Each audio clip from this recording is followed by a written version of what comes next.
लेकिन general knowledge तो प्राप्त हो सकती है, लेकिन ज्ञान तो अंतर है। और बस अंतर के अंदर जो कर्म लगे हुए हैं, नानावर्णी कर्म जो हैं, उनको नष्ट करना है। और जिस समय आपका ज्ञानावर्णी कर्म समाप्त हुआ, उसी समय पर आपको केवल ज्ञान प्राप्त हुआ। दर्शनावर्णी कर्म नष्ट हुआ तो केवल दर्शन प्राप्त हुआ। ये जो कर्म है, ये दोनों बहुत बेकार हैं, क्योंकि जिसके साथ में लगे रहते हैं, हमारे साथ में भी लगे हैं, क्योंकि हमने ज्ञान का भी नहीं किया होगा, हमने ज्ञान के महत्व को समझा नहीं होगा, हमने मां जिनवाणी का अभिनय किया होगा, द्वादशांग हमारे जिनवाणी का अभिनय किया होगा। इस वजह से मैं हमेशा कहता हूँ, कभी भी ध्यान रखना, भगवान की पुस्तकें आदि आप जो पढ़ते हो, शास्त्र पढ़ते हो, तो अपने पैर पर करके भूल करके नहीं पढ़ना। शास्त्रों को अगर आप पढ़ते हैं तो हमेशा चौकी लगाना, और चौकी के ऊपर ऊंचा चौकी लगाना, यानी जिससे कि हमारी नाभि से हम जहां बैठे, जिस गद्दी पर बैठे हैं, उस नाभि के ऊपर अगर हो जाता है तो शास्त्र का स्वाध्याय हमारे जिनवाणी का विनय कहलाता है, ज्ञान का विनय कहलाता है। और जिस चीज को आपको प्राप्त करना है उसकी विनय करना ही होगी। तीर्थंकर पद को प्राप्त करना है, तीर्थंकर बनना है, तो तीर्थंकरों की भक्ति करना होगी, उनकी विनय आदि पूजा अर्चा करनी होगी। और ज्ञान प्राप्त करना है तो जिनवाणी की पूजा अर्चा करनी होगी, ज्ञान की आराधना करनी होगी। और जो शास्त्र आदि हैं, जिनको हमने पन्नों को फाड़ दिया है, क्योंकि हमने कई जिनवाणियों को देखते हैं, आप लोग पूजा करते हो और पूजा करने के बाद में उसमें चावल घुसा देते हो। एक वहां से तो आए, हमें शांति धारा बोलना थी, तो शांति धारा बोलते समय उन्होंने उसके अंदर में खोबरा चिटक निशान लगाने के चक्कर में हमने उसमें चिटक घुसा दी, चिटक घुसा दी, चिटक दब गई तो क्या हुआ? तेल लग गया। तेल लग गया। क्या हुआ? तेल लग गया। तेल लग गया तो तेल एक नहीं, दो नहीं, तीन, सारे के सारे पन्ने खराब कर दे। तो इसीलिए सब विनय की प्रामाणिकता है। तो कभी भी जिनवाणी के अंदर में जो चावल आदि आप भर देते हो, चिटक आदि आप रख देते हो, बादाम आदि फंसा देते हो, तो ऐसी फंसाना, जो चीज लगना कि जिससे आपकी जिनवाणी के अंदर में जो पन्ने हैं वो खराब ना हो। कोई मिश्र लगाओ, कागज लगाओ, ऐसे रखा। लेकिन हम लोग इस बात का भूल गए। कई मंदिरों में देखा जाता है, जिनवाणी के ढेर सब देखो पन्ने फट के कुछ तो पन्ने फट जाते हैं, कुछ दस्तर हो जाते हैं, और वहीं इधर से उधर बिक्री करती है। जो व्यक्ति मां जिनवाणी की सेवा करता है, वास्तविकता में वो आगे चल करके पूर्व में ज्ञान को प्राप्त होता है। कौंडिस वाला ज्ञान नहीं था, उसे कहीं से मां जिनवाणी के कुछ पन्ने मिल गए थे, कुछ शास्त्र मिल गया था, और वो शास्त्र उन पन्नों को ले जाकर के गुरुराज के चरणों में हाथों में लेकर के सौंप दिया। तो उसने यही किया। क्या हुआ? पेड़ के अंदर में वाला था, तो गाय चराने जाया करता था, जाने के समय उसे देखा ये तो कोई शास्त्र रखा है, कोई लगता है जिनवाणी है। उसने बड़े आदर के साथ में उसे ले जाकर के गुरुराज के हाथ में सौंप दिए। कहते हैं जब पहुंचे तो महाराज रात्रि का समय हो चुका था, थोड़े विश्राम में देते थे। तो बैठा रहा और वहीं देखता रहा, मुनिराज की सेवा आदि करता रहा, और मुनिराज की सेवा का ही प्रभाव था। ध्यान रखना, रात भर मुनिराज की सेवा करी। मुनिराज ने सुबह उठ करके उसे नमस्कार मंत्र सुनाया, कहा जा तेरे जीवन का कल्याण करेगा। उसे नमस्कार मंत्र तक सुना दिया, उसे याद करा दिया। और जब चला गया, जाते समय होता ही है नदी पार आदि करता है, करने की ओर से करता है और वो कुछ लकड़ी आती है और वो मर जाता है। अंत में मरने के परिणाम उसके सरल होते हैं, शांत होते हैं। देखिए वही जीव जो है आगे चल करके कौन बनता है? बुद्ध का आचार्य, ऐसे महान आचार्य बन जाते हैं। ध्यान रखना, आप भी जब कभी मौका मिले, जहां कहीं भी मिले, मां जिनवाणी को सवार लेना, जिनवाणी की सेवा कर लेना, क्योंकि जिनकी सेवा करोगे तो ही आपके अंदर में ज्ञानवान होगा। नहीं तो ध्यान रखना, आप भी अज्ञानी बनोगे। और जो व्यक्ति अधिक अभिनय करते जाता है, जो कोई व्यक्ति इनकी जो विनय नहीं करता है, तो अगले भाव में नाइस लगता है। समझ गए? हाँ, गूंगा बनेगा, बोल नहीं पाएगा, हाँ, मुंह बंद हो जाएगा। तो इसीलिए हमें हमेशा इस बात का ध्यान रखना चाहिए कि यहाँ पर जो कह रही है, जैसे पूर्ण ज्ञान आपका है, वैसा हरि हरादि देव किसी के अंदर में, 3 लोक के अंदर में जितने भी देवी देवता हैं, उन सब किसी भी देवी देवता को आपके जैसा ज्ञान नहीं है। जितने भी देवी देवता हैं, आपके जैसा ज्ञान नहीं है। और कहीं कोई इसको भी कहें, जितने भी मनुष्य पर्याय में भी कोई भी गुरु है, उन्हें भी ये ज्ञान नहीं है। इसका ज्ञान आपका है। कौन सा ज्ञान है? केवल ज्ञान है, क्योंकि देवी देवताओं को ज्ञान होता है अवधि ज्ञान, मना पर्याय कभी हो जाएगा, ज्यादा से ज्यादा मना। वैसे तो अवधि ज्ञान ही नहीं खत्म हो जाता है। माती सुरसावधि 2 ही 3 ज्ञान हो सकते हैं, लेकिन चौथा और 5वां तो उन्हें व्यवस्था बताते हैं। तो हमारे मुनिराजों को ही होता है, जो तपस्वी होते हैं, जो ज्ञानी होते हैं, ऐसे उन लोगों को हुआ करता है। यानी द्वादशांग का ज्ञान रहे। हमारे गणधर परमेष्टि जब उसकी रचना कर देते हैं, तो हमारे उपाध्याय परमेष्टि को जो ज्ञान हो सकता है, लेकिन उस ज्ञान पर अभिमान मत करना, क्योंकि ज्ञान आपका पूरा नहीं है। पूरा ज्ञान तो जब होगा जब तुम्हें केवल ज्ञान प्राप्त हो सके, क्योंकि ये माध्यम है। शुद्ध ज्ञान आदि जो है, ग्रंथों का अध्ययन आदि जो है, ये माध्यम है। क्योंकि आपके परिणामों को शांत करने के, भावों को निर्मल बनाने के लिए, शुक्ल ध्यान को प्राप्त कराने के लिए माध्यम है। क्योंकि जब तक ज्ञान नहीं है, तब अज्ञानता है, तब तक हमको कैसे पता चलेगा कि भगवान शुक्ल ज्ञान आदि जो है कैसे लगाया जाता है? शास्त्र का अध्ययन नहीं होगा तो हमें कैसे समझ में आएगा कि हमारे परिणाम कैसे शांत रखे जाएं। इसीलिए हमारे आचार्य भगवंत कहते हैं कि अगर ज्यादा से ज्यादा स्वाध्याय करना, और स्वाध्याय करना तो कौन सा स्वाध्याय करना? हमारे जो मूल ग्रंथ हैं, उन मूल ग्रंथों को उठा करके पढ़ना, पुराने जो शास्त्र हैं उन्हें उठा करके पढ़ना। क्यों पढ़ना उन्हें? क्योंकि हमारे आचार्यों के जो शब्दों में वो वजन है, वो ताकत है, तो उनको पढ़ने के बाद अपने आप सरस्वती का वास आपके अंदर होने लगता है। आपके अंदर में जो अज्ञान भरा हुआ है, अंधकार बड़ा हुआ है, वो अपने आप भागने लगता है। क्योंकि मूल ज्ञान प्राप्त करने का रास्ता यही है। आप भी जब अरहंत बनोगे, आप भी जब सिद्ध बनोगे, बनने के पहले आपको भी इसी प्रकार से द्वादशांग का ज्ञान पूर्ण प्राप्त करना होगा। आपको जब कर्म नजर करके मोक्ष जाने के पहले हमें ज्ञान प्राप्त करना होगा, और ज्ञान प्राप्त करने के पश्चात ही हम ऐसे ज्ञान को, प्रांचल ज्ञान को प्राप्त कर लें। यहाँ उन्होंने कहा जैसे पूर्ण ज्ञान आप में विद्यमान है, वैसा हरि हरादि अन्य देवों के अंदर में नहीं देखा जाता, और न ही उनके पास में है। जिस तरह की महत्वपूर्ण कांति रत्नों में होती है, वैसी कांति चमकीले कांच के टुकड़ों में नहीं मिलती। कितनी अच्छी बात है।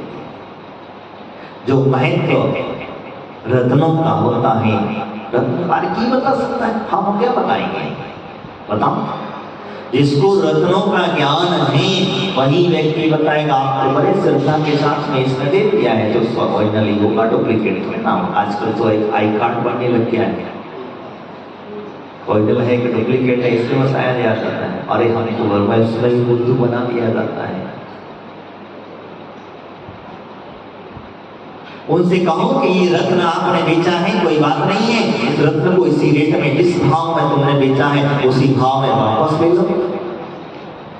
क्यों? क्या हो गया? बेचने वाले तुम ही हो, खरीदने वाले हमें। तुमसे ही बेच खरीदा है तो हमारा तुम्हारा काम है उसी रेट में वापस लो। तो नहीं लेगा, क्यों? यानी कि इसका मतलब वो कांच का टुकड़ा है। रत्न होगा तो वो वापस ले लेगा, और कांच का टुकड़ा होगा तो वापस नहीं लेगा, क्योंकि वो किसी न किसी बहाने से अगर कुछ बता दे, कुछ कह दे तो वही पट्टी खुल जाएगी। या कोई चोरी तो नहीं बैठा ना, तो पता चलेगा हमारी का है। आगे ही है सबसे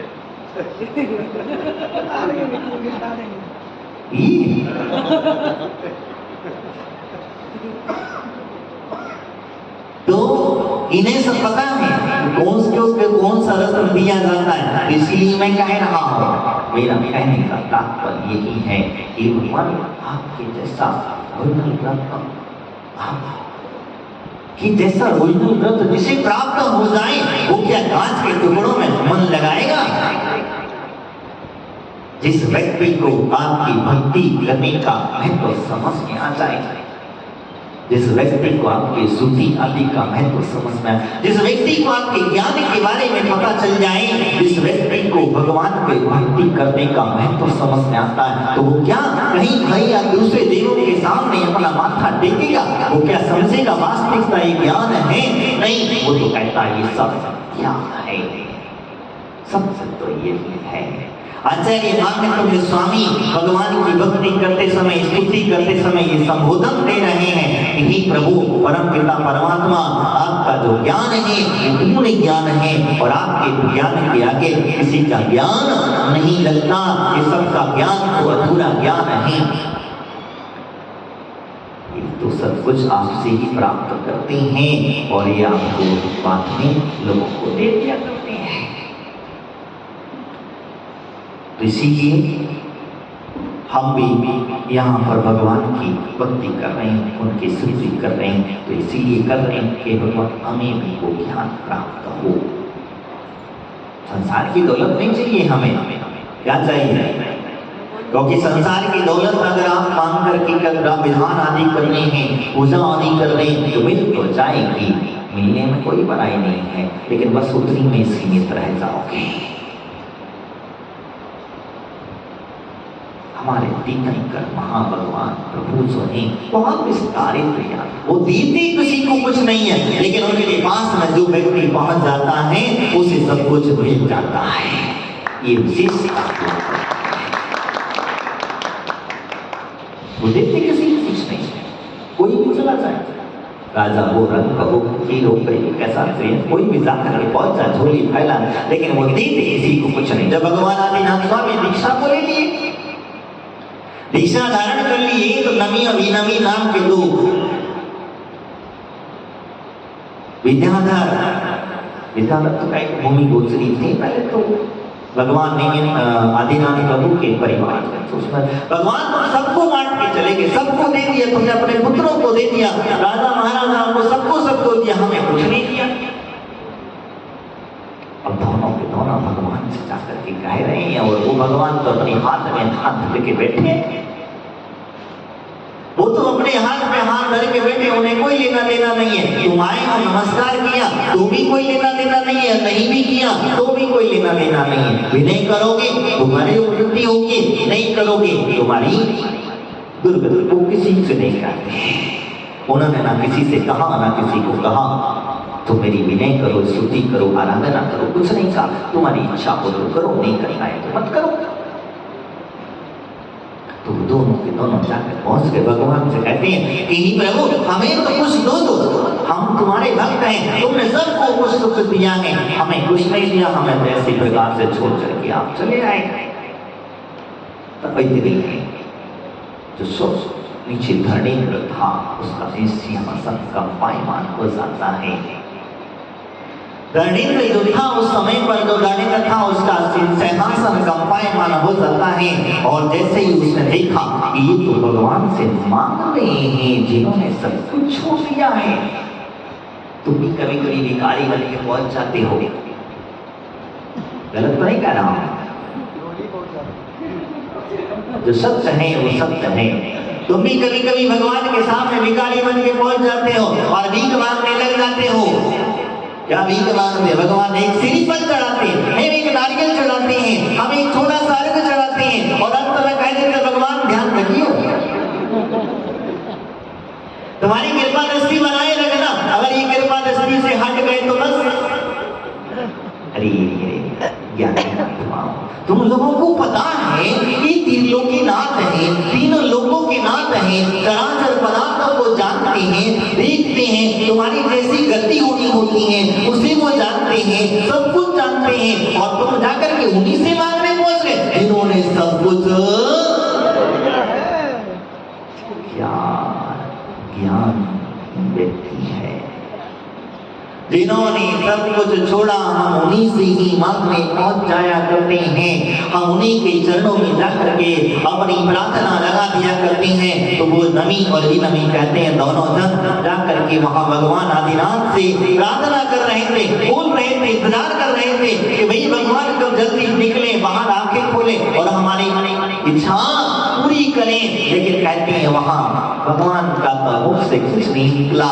तो धरणेन्द्र जो था उसका सिंहासन कंपायमान हो जाता है और जब कंपायमान होता है तो वो ऊपर आकर के अवधि ज्ञान से लगा लेता है, ये तो भगवान को हिला रहे हैं, भगवान से मांग रहे हैं। तो वो जो धरणेन्द्र था उसने अदृश्य रूप में कहा, तुम्हें तुम्हारी इच्छाओं की पूर्ति हो जाएगी। उस धरणेन्द्र ने उन दोनों को ले जाकर के विद्यार्थ, एक को पूरब, एक को उत्तर, एक को दक्षिण जो है, दोनों को मुख्य विद्याधर बना दिया। ये किसका प्रभाव था? उस भगवान की प्रभु की स्तुति का प्रभाव था। और उनको दो जगह कह दिया कि अब भगवान को परेशान मत करना। भगवान जिस समय दीक्षा ले रहे थे, भगवान जब दीक्षा लेते समय हमको कह करके गए थे, इनको इधर और इधर दोनों दे देना। भगवान ने कहा था?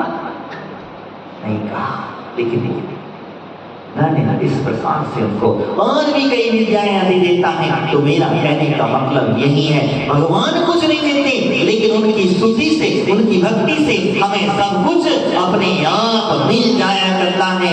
ये इनका अतिशय और प्रभाव हुआ करता है। मांगना, बिल्कुल मांगना मत छोड़ना इनको। जब मिल जाए तब कहना, जहां मिल जाए तो उन्हें पकड़ लेना, कह देना भगवान मेरी मनोकामना पूरी कर दो, बाकी की सब चीज तुमने करी, मेरी भी कर दो। तुम तो महाराज क्या कह रहे हैं? मांगना इनसे वो मांगना जो तुमने प्राप्त किया है। हे प्रभु, जो जो पद तुमने प्राप्त किया है, जैसी जैसी अवस्था तुम्हारी हुई है, बस वही दे दो। हमें दुनिया की कोई चीज नहीं चाहिए, सब कुछ अपने आप आ जाएगा। लेकिन वो तो कोई मानता नहीं है, लेकिन जो संसार की वस्तु है। तो यहाँ कहते हैं, मैं आज आपसे चर्चा कर रहा था कि भगवान आपका जो ज्ञान है वो पूर्ण ज्ञान है, और उस ज्ञान के आगे किसी का भी ज्ञान नहीं लगता। आपके ज्ञान में युगपत नजर आता है, इसीलिए आपके ज्ञान के आगे हरि आदि देव भी हैं, छूटे हैं, उनका ज्ञान कहीं भी टिकता नहीं है। जिस प्रकार से एक मणि के आगे, रत्न के आगे कांच के टुकड़े रख दें तो क्या वो टिक पाएंगे? कितना भी प्रकाशमान क्यों ना करने की कोशिश करें, वो कांच तो कांच ही रहेगा और मणि रत्न ही रहेगा। बस यही इन्होंने कहानी आज बनाई। बोले महावीर भगवान की, आचार्य विपुल सरस्वती महाराज की।